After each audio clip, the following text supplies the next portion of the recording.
যখন খাবেন মনে হবে যে মিষ্টি পাকা জাম খাচ্ছেন, একদম ন্যাচারাল আর পুষ্টিগুণে ভরপুর, এর কোনো তুলনা হবে না। চলুন তাহলে দেখা যাক আজকে কি তৈরি করলাম। মাত্র 100 টাকা খরচ করেছি, বানিয়ে নিলাম 700-800 টাকার প্রোডাক্ট। আশা করি আপনাদের ভালো লাগবে। সম্পূর্ণ ভিডিওটা দেখবেন এবং অবশ্যই তৈরি করে রেখে দিবেন, জামের সিজনে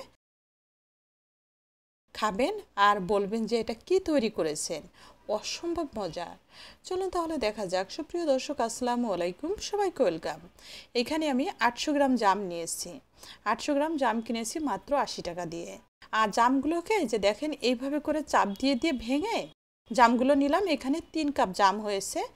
3 কাপ জামের সাথে 3 কাপ পানি দিয়ে জামটাকে সিদ্ধ করে নিয়েছি এবং পানি একদম শুকিয়ে দেখেন এই যে এরকম গায়ে গায়ে যখন চলে আসছে, এখন নামিয়ে নিলাম। আর এই বাকি যে প্রসেসটা না, এটা আপনার রেকর্ডিংয়ের সময় কিভাবে জানি স্কিপ হয়ে গেছে। যা হোক, আমি বললাম এটা আপনারা বুঝে নেবেন। 3 কাপ জামের সঙ্গে 3 কাপ পানি দিয়েছি এবং প্রায় 25-30 মিনিট ফুটানোর পরে দেখেন এইভাবে একদম শুকিয়ে গায়ে গায়ে চলে আসছে। নামিয়ে ঠান্ডা করে হাত দিয়ে চেপে চেপে চেপে চেপে জুসটা বের করে নিলাম। একটা ছাঁকনি নিয়েছি, ছাঁকনি দিয়ে ছেঁকে নিব জুসটাকে, যেন কোথাও সাবা বা কোনো দানা না থাকে। দেখেন এভাবে করে ছেঁকে এখন পরবর্তী স্টেপে চলে গেলাম।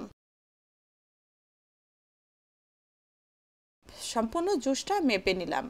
3 কাপ পানি দিয়ে জাল করার পরে এখানে জুস হয়েছে মাত্র 1 কাপ।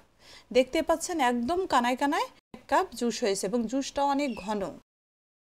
দিয়ে দিলাম হাফ কাপ চিনি আর দিয়ে দিলাম হাফ চা চামচ আগার আগার পাউডার। ভালো করে মিশিয়ে চুলাটা জ্বালিয়ে এখন অ্যাড করে দিলাম হাফ চা চামচ ভিনেগার। যেহেতু এখানে আমি একটু আগার আগার পাউডার ব্যবহার করেছি, যার কারণে সামান্য একটু ভিনেগার দিয়েছি। এইভাবে কিন্তু আপনারা তৈরি করে 2-3 মাস রেখে খেতে পারবেন। আর এর আগে আমি পাকা আমের একটা জেলি দিয়েছি, কাঁচা আমের একটা জেলি দিয়েছি। ওই যে জেলি দুইটা তৈরি করেছি ওটা কিন্তু সারা বছর রেখে খেতে পারবেন, কারণ ওই জেলিতে আমি কোনো আগার আগার বা জেলোটিন কোনো কিছু ব্যবহার করিনি। তৈরি করবেন 2-3 মাস রেখে নর্মাল ফ্রিজে বা এমনিতেও রেখে খেতে পারবেন, নষ্ট হবে না। কাপে আমি সামান্য একটু 1 ফোঁটা দিয়ে একটু দেখি, যদি দেখেন যে দেওয়ার সাথে সাথে জমাট বেঁধে যাচ্ছে, বুঝতে হবে যে হয়ে গেছে। আমি একটু চেক করে দেখলাম হয়ে গেছে। এখন নামিয়ে কিছুটা ঠান্ডা করে একটা জারে করে কিছুটা ঢেলে নিলাম আর এই বাটিটাই করে কিছুটা ঢেলে নিলাম। এখানে আমার প্রায় 500 গ্রাম জেলি হয়েছে। আর জেলিটা আমি বাটি এবং জারে রেখে দিয়েছিলাম সারা রাতের জন্য। পরের দিন সকালে নিয়ে চলে আসলাম, একটু সার্ভ করে দেখিয়ে দিই কতটা পারফেক্ট হয়েছে। টেস্টের তো কোনো কথাই নেই, 100-তে 100। অবশ্যই কিন্তু আপনারা তৈরি করবেন জাম চলে যাবার আগে। আর দেখেন এটা যখন মাখাচ্ছি মনে হচ্ছে যে একদম কাঁচা জাম। জেলির কালারটা কি চমৎকার আসছে, মনে হচ্ছে যে ন্যাচারাল যে জামটা আছে না, ন্যাচারাল জামের মতোই মনে হচ্ছে। আর খেতে এত মজা হয়েছে। অবশ্যই ট্রাই করবেন, তৈরি করে রেখে দিবেন। এই জাম থাকতে ফ্যামিলিকে করে খাবেন। আননোন জিনিস ফ্যামিলিকে যদি করে খান, সবাই তো আপনার প্রশংসা করে আপনাকে ভাসিয়ে দিবে।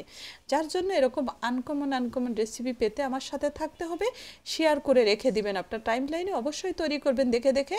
এবং যারা নতুন আমার পেজটা ফলো করে আমার সাথে থাকবেন। আর ইউটিউব থেকে দেখছেন চ্যানেলটা সাবস্ক্রাইব করবেন।